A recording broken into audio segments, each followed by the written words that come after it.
नमस्कार, मैं हूं डॉक्टर रमेश सोलंकी। आज खबर एक्सपर्ट के पॉडकास्ट में स्टूडियो में हैं मेरे सहयोगी योगेश कांत जी भी हैं, जिन्होंने करणी सेना और जो सपा सांसद रामजी लाल सुमन द्वारा दिए गए विवाद बयान पर जो करणी सेना में विवाद वो जो मच रहा है, बवाल मच रहा है, योगेश जी ने बहुत अच्छी तरह से कवरेज किया है इस पूरे मुद्दे को। तो योगेश जी से बात करेंगे कि क्या तैयारियाँ हैं, क्योंकि अब समय नज़दीक है। कल 12 अप्रैल का, सुबह 12 अप्रैल है, तो क्या क्या तैयारी योगेश जी? देखिएगा सोलंकी जी, आपको विधिवत पता है कि पिछले कई दिनों से जब से रामजी लाल सुमन ने जब से ये मुद्दा राज्यसभा में बोला है, उस दिन के बाद मामला तूल पकड़ा।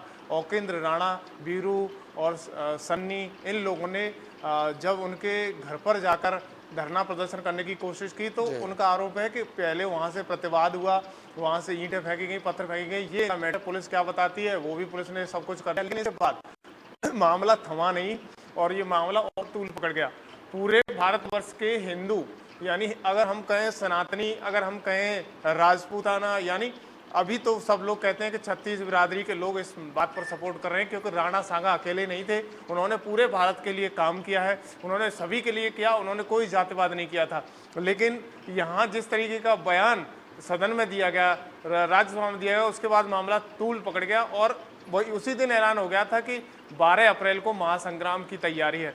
तो देख रहे हो कि कल 12 अप्रैल है और तैयारी ज़बरदस्त तरीके से है, और बाहर से लेकर राजस्थान, हरियाणा, उत्तर प्रदेश, मध्य प्रदेश, अगर अंदाज़ा लगा सके तो लाखों की संख्या में भीड़ होने का अनुमान है।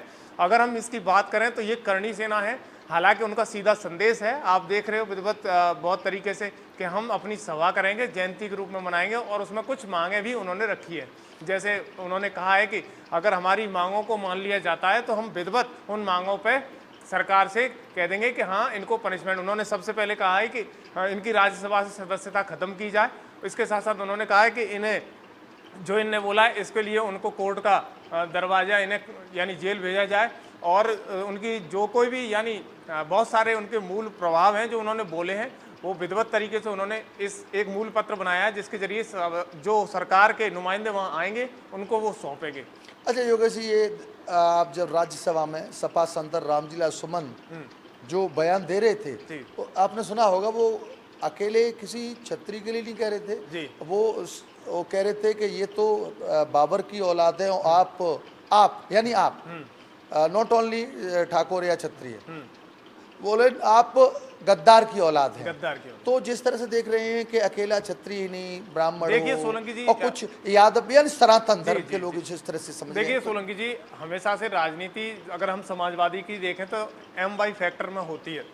राजनीति में अभी देख रहे हैं कि कोई भी सिक्का इनका चल नहीं पा रहा है समाजवादी पार्टी का, क्योंकि आप देख रहे हो पिछले कई वर्षों से लगातार फेल होती हुई चली जा रही है। आपने देखा है कि समाजवादी पार्टी कोई भी स्टेप लेती है उससे दो फुट आगे और भाजपा आगे चलती हुई दिखाई देती है। इन पर कोई तोड़ नहीं है भाजपा का, इसलिए कोई ना कोई उन्होंने क्या कहा, यहाँ पर जातिवाद का मुद्दा लेते हुए रामजी लाल सुमन से पर्टिकुलर इस शब्द को उस सदन में बुलवाया गया। अन्यथा आप सोचिएगा कि रामजी लाल सुमन के अलावा इनकी जाति के भी सांसद थे, उनसे भी बुलवा सकते थे अगर राणा सांगा के बारे में बोलना चाहिए था, लेकिन इन लोगों ने नहीं बुलवाया। इन्हें SC की जाति की राजनीति के वोट लेने हैं। 27 से पहले ये चाहते हैं कि ठाकुर बनाम SC हो जाए, लड़ जाए, तो हम लोगों को इनसे फायदा हो जाएगा, SC वोटर हमारी तरफ खिसक आएगा। जबकि आपको मैं सीधे इंडिकेट कर दे रहा हूँ सोलंकी जी, आपने देखा है कि मायावती बहन जी ने कहा है कि देखो जाति की राजनीति समाजवादी पार्टी करना चाहती है, इस एंगल में सभी SC वर्ग के व्यक्तियों को समझना होगा, ये समाज इस समाज का नहीं है, ये पॉलिटिक्स खेली जा रही है। हम ये सोचते हैं कि हमारे लिए तो सारे वोटर समान है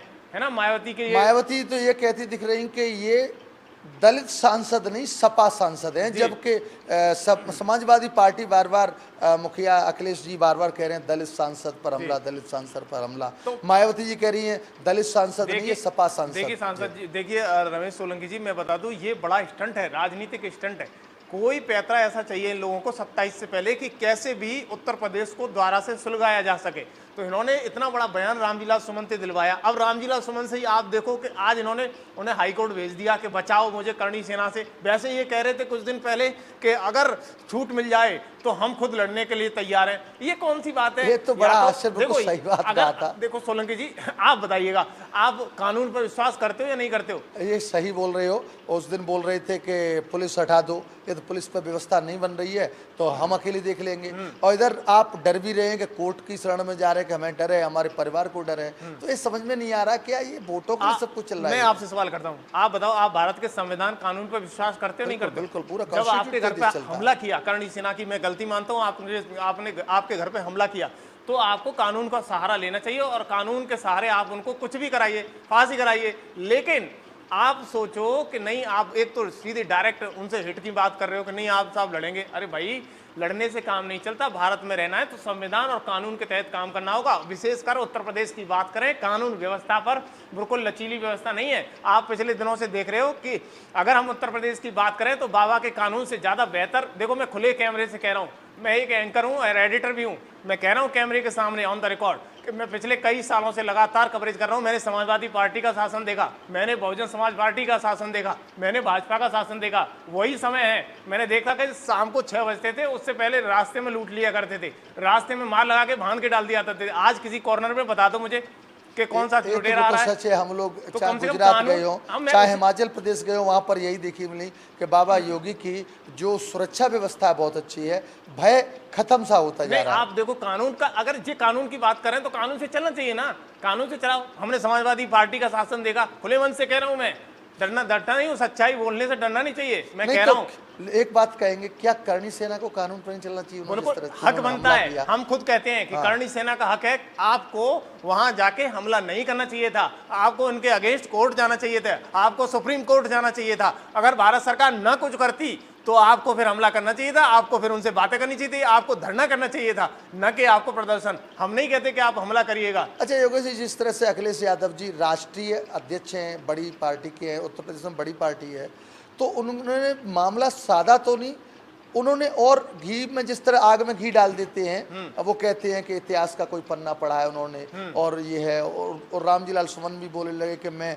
इस जन्म में तो माफी नहीं मांगूंगा। ये तो बढ़ावा देना ये है देखिएगा, बवाल को। घी में आग डालने के, वो कहते हैं आग में घी डालने के बराबर है। सोलंकी जी देखो, हमसे अगर गलती हो जाए तो मैं 20 एक्सेप्टेशन अपने कैमरे पे मान लूंगा, ऑन द स्पॉट कह दूंगा कि हाँ साहब मुझसे गलती हुई है, मैं गलती करता हूँ, मानता हूँ। लेकिन ये पॉलिटिशियन जितने बड़े ऊंचे हो जाते हैं, वो फिर उन्हें ऐसा लगता है कि I am on the best, I am on the right, not for, मैं रॉन्ग नहीं हूं, एवरीथिंग इज माई राइट। ऐसा कैसे हो सकता है सर? गलती प्रत्येक व्यक्ति से होती है, गलती करणी सेना से भी हुई है, गलती रामजी सुमन से पहली बार हुई है सदन में, तो एक्सेप्टेशन आपको देना पड़ेगा, मानना पड़ेगा। नहीं मानते हो तो वो कोर्ट का सहारा लेंगे, नहीं मानेंगे तो आप कोर्ट का सहारा लेंगे। उनका तो खुला ऐलान है, आपने देखा है कि ओकेंद्र राणा ने तो अभी भी ऐलान कर दिया उधर उस पर कि देखो माफी तो मांगनी पड़ेगी। अब देखो, हम ये नहीं कह रहे कि हम ओकेंद्र राणा की तरफ बोल रहे हैं, हम करणी सेना की तरफ बोल रहे हैं ना, हम एक न्याय की प्रक्रिया की बात कर रहे हैं। आप कोर्ट पर भरोसा करते हो, आप सुप्रीम कोर्ट पहुंचे हो, तो आप सुप्रीम कोर्ट में ये भी देखना चाहिए, हमारे सुप्रीम कोर्ट को भी ये देखना चाहिए कि ये राष्ट्र के प्रति इतने अच्छे भाव बोलते हैं, ये विदेशों तक ऐसे शब्द जाते हैं, उनका क्या प्रभाव पड़ता है? तो क्या हमारे भारत में सभी गद्दार थे क्या राजा?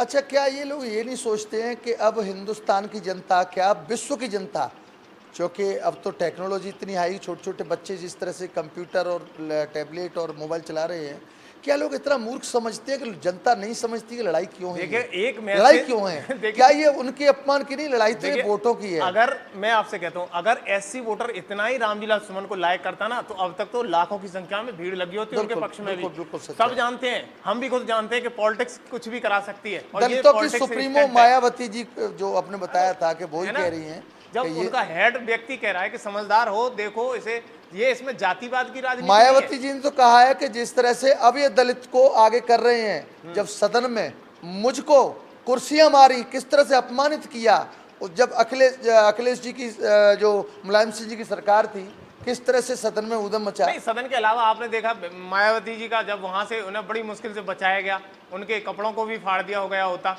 ये इनकी इतिहास रहे हैं। लेकिन ये अब कुछ भी कहें, जैसे पहुंच दो, उससे कुछ नहीं होता। अच्छा, क्या इससे अखिलेश जी समाजवादी पार्टी का नुकसान नहीं हो रहा? क्योंकि बहुत से क्षत्रिय वर्ग भी देखिए, हम कहते हैं समाजवादी पार्टी में अखिलेश जी बहुत अच्छा काम कर रहे थे, लेकिन उनकी जो छोटी सी जो ये चाल है ना, वो महंगी पड़ती जा रही है। उनसे जितने भी लगाव था, सारे लोग कहीं ना कहीं एक एंग्रीनेस लोगों के अंदर, अब वो कहते हैं कि 10% ठाकुर है। ठाकुर से क्या मतलब होता है भाई?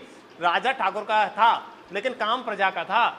ये भी तो उन्हें ध्यान रखना चाहिए। बिल्कुल बिल्कुल सत्य है, क्योंकि राजा को इस तरह नहीं सोचना चाहिए कि ये जाति कम है, इसकी जाति की ज्यादा है। उसके लिए तो सभी वोटर अच्छा, समान है, मेरा प्रजा मेरा आपसे समान है। सवाल है सोलंकी जी, कल का जो इनका मतलब जो सभा है, धरना प्रदर्शन है, आप क्या मानते हो वो किस आधार पर कहां तक पहुंचेगा, बताइए आप। देखो योगेश जी, जिस तरह से करणी सेना का जो रूप देख रहे हैं, और यहीं तक नहीं, ये रामीगढ़ी आगरा की नहीं, मैं तो अभी देख रहा था कि उत्तराखंड में भी कांग्रेस के जो छत्री नेता हैं वो विरोध कर रहे हैं। ठीक है। यानी कांग्रेस तो कुछ अंदर से समर्थन कर रही है वोट के लिए, क्योंकि सभी, चाहे सपा हो, चाहे कांग्रेस हो, चाहे बसपा हो, सब मुस्लिम वोट लेना चाहती हैं। ठीक है। अब ओवैसी अब अपने आप कहते हैं कि नहीं, मैं असली हीरो हूँ, पता नहीं इनका हीरो कौन है और किसको वोट देंगे क्या, क्योंकि उन वोटों के लिए। अच्छा, मुस्लिम वोट भी समझ रहा है, वोटर समझ रहा है, ये वो भी समझ रहा है कि ये वोट लेते समय क्या कहते हैं और उसके बाद क्या कहते हैं, क्योंकि कांग्रेस की सरकार कितने वर्ष रही, उनके लिए क्या किया क्या नहीं किया। भारत में राजनीति कोई भी विपक्षी पार्टियां वो MY फैक्टर में करना चाहती है, चाहे कांग्रेस हो चाहे समाजवादी पार्टी हो। एक आपने देखा है बहन जी, कभी भी मायावती, कभी भी आपने अब जातिवाद की बात करते हुए नहीं देखा हो। बहुत बड़ी पॉलिटिशियन है, मैं कहता हूं अगर सीखें तो उनसे सीखना चाहिए। मैं जानता हूं कि उनके दिन थोड़े से खराब है, हर व्यक्ति के आते हैं अप एंड डाउन, तो हर व्यक्ति की जिंदगी में आता है। एक दिन ऐसा आएगा कि कहीं ना कहीं लोगों की समझ में आएगा कि वो भी लीडर है। ये मैं आपको इस मंच से कह रहा हूं, क्योंकि देखो, या तो मायावती या CM और योगी। रावण आ रहे हैं, रावण, फिर मायावती क्या होगा। देखो, अरे वो मायावती एक बड़ा पेड़ है, यस, और रावण एक छोटी सी डाली है। मायावती ने जमीन से उठ करके काम किया है, और चंद्रशेखर रावण ने जाति का घोल करके काम किया है। बिल्कुल योगेश जी, जिस तरह से उन्होंने बताया था कि कल जो महाराणा सांगा जी की जयंती मनाई जा रही है, जयंती का उद्देश्य है कि जो सपा सांसद रामजीलाल सुमन ने जो गलती की है उसको समाप्त किया जाए, वो माफ़ी मांगे या उनके नुमाइंदे आएँ और वो करें। यदि ऐसा नहीं होता है तो ये तो धरना जो होगा शांत होगा बिल्कुल। इसमें राष्ट्रीय अध्यक्ष कहते दिख रहे हैं कि कोई भी सरकारी संपत्ति को नुकसान नहीं पहुंचाया जाएगा, कोई भी किसी तरह की बवाल नहीं होगा, ये शांति प्रदर्शन होगा पूरा। लेकिन यदि यहाँ पर जो मांगें पूरी नहीं होती हैं तो ये लाखों लोग आ रहे हैं, वो घर नहीं बैठेंगे, वो पूरे देश में इस आंदोलन को और बढ़ावा देंगे कि जिस तरह से, क्योंकि वो माफ़ी मांगना नहीं चाहते हैं, ये अपने पड़े हुए माफ़ी इन्हें मांगनी है। तो योगेश जी, मामला तो बड़ा दिखता रहा है और मुझे लगता है कि जिस तरह से चंद घंटों में इसका खुलासा हो जाएगा। आप देखिएगा कल शाम 5 बजे तक सब कुछ हो जाएगा, सब होगा। हालांकि हम जानते हैं कि हर चीज़ का एक निर्णय होता है। मान लो प्रशासन इनके पत्र ले लेता है कार्रवाई के लिए, तो वो भी इतने मूर्ख नहीं है करणी सेना के डायरेक्ट कहीं उधमबाजी करें, ऐसा नहीं होगा, क्योंकि इसमें भी बहुत गणमान्य लोग हैं। ऐसी बात नहीं है कि मूर्ख सारे लोग हो जाते हैं, है ना। तो उनका भी कुछ ना कुछ एक वो बनती है क्राइटेरिया कि आप इसके अंतर्गत ही रहोगे। तो ऐसा नहीं है कि ओनली लाठी चलेंगी, डंडा चलेंगे, कि ये लो वो लो, ऐसा नहीं है। देखो, बार्किंग डॉग सोल्डम बाइट्स, जो कुत्ते भौंकते हैं वो काटते नहीं है, ये तो कहावत है। और ये जो कहा जा रहा है वो सोशल मीडिया से प्रसारित हो रहा है, इतना होने वाला नहीं है। आप ये भी लिख लीजिएगा सर। Thank you. ये बिल्कुल सत्य है। जिस तरह से तैयारियां जो पुलिस की हैं, कल भी हमने बातचीत की थी, जो पुलिस की तैयारियां हैं वो भी ज़बरदस्त है। इधर जो करणी सेना में जो अन्य जाति, जिस तरह बताया था 36 जो जाते हैं वो उसमें शामिल हो रही हैं, और बड़ा ये आंदोलन है, बड़ा सम्मेलन है जिसको नाम दिया गया रक्त स्वाभिमान सम्मेलन। अपने रक्त के लिए लड़ रहे हैं, लड़ाई लड़ रहे हैं, अपने स्वाभिमान के लिए लड़ रहे हैं, अपने हिंदुस्तान के सरताज के लिए लड़ाई लड़ रहे हैं। क्योंकि मैंने देखा कि जिस तरह से, ये तो बड़ा उसकी बात है योगेश जी, मैं सुन रहा था कि रामजीलाल सुमन बादशाह जफर की तारीफ करते दिखाई दे रहे हैं बादशाह जफर की तारीफ करते दिखाई दे रहे हैं अपने हिंदुस्तान के, एक्चुअली जो जिसने अपना कान खोया, जिसने अपनी हाथ कटवाया, जिसने अपना पैर भी खो दिया और वो लड़ता रहा। ऐसे व्यक्ति को ये लज्जित सर कर कहीं ना रही है। कहीं इतिहास उल्टा भी पढ़ लेते हैं लोग ना, तो उल्टा ज़्यादा पढ़ लिया होगा। कांग्रेस के ज़माने के नेता हैं, बहुत पुराने लीडर हैं, तो कहीं ना कहीं इतिहास वो जो उनके ज़माने में पढ़ाया गया होता वो कांग्रेस नहीं बनाया होगा। अच्छा, हम तुम देख रहे हैं कि जैसे आगरा के रामजीलाल सुमन नज़दीकी हमारे, इनका क्या प्रभाव है यहाँ पर, कितना प्रभाव है, कितने समाजवादी तो पार्टी के अब लोग भाई, उनके पास जाते हैं। मैं तो समझता हूँ उससे ज़्यादा तो यहाँ पर FH के दिलीप यादव जी हैं, हमारे यहाँ आगरा में JP यादव जी हैं, इन लोगों के पास तो भी जाते हैं। आप नहीं देखते हो कि इनसे दिनेश यादव हैं, कई लोग ऐसे हैं जो एक्टिव हैं, लेकिन रामजीलाल सुमन, लेकिन आपने देखा कभी विपक्ष ऐसा भाषण नहीं देते लोग जेनुअल है, मिलनसार है, कभी उल्टा सीधा। ये क्या है कि इनकी राजनीति खत्म होती जा रही थी, इनके पास कुछ नहीं बचा, इसलिए इनसे एक ऐसा हाईलाइट बयान इसलिए दिलवा होना दिया। चाह रहे हैं क्योंकि ये लोगों के लिए कुछ करते नहीं है, जब जीत भी जाते तो पलट कर देखते नहीं है। अरे इनकी विधानसभा, इनके गांव में जाकर देखो, इनके गांव में इन्हीं की कास्ट के लोग बुराई करते दिखाई दे रहे हैं। तो कुछ किया हो तब ना। इनका तो अब जे वहां पर दिल्ली में जाकर बोल रहे हैं, सोचते हैं कि पूरा हिंदुस्तान का मैं ही इससे वोट बटोर लाऊंगा, लेकिन वोटर्स अब बहुत समझदार हो गया है। वोटर्स तरक्की चाहता है, वोटर्स विकास चाहता है, वोटर्स शिक्षा चाहता है, वोटर्स जॉब चाहता है। अब ये राजनीति इस तरह से गई कि जिस तरह से जात पात का घोल देते हैं और उस तरह से लोग आपस में बट जाते हैं। योगी जी बार बार कह रहे हैं कि हे सनातनियों, हे हिंदुओं, हे मुस्लिमों, ये पूरे देश की प्रजा आपस में बटे नहीं, बटोगे तो कटोगे, जिस तरह बांग्लादेश में देखा था आपने।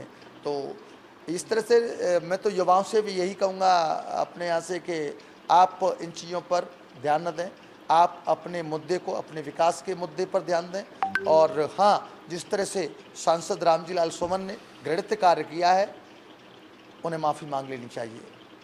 जय हिंद, जय भारत।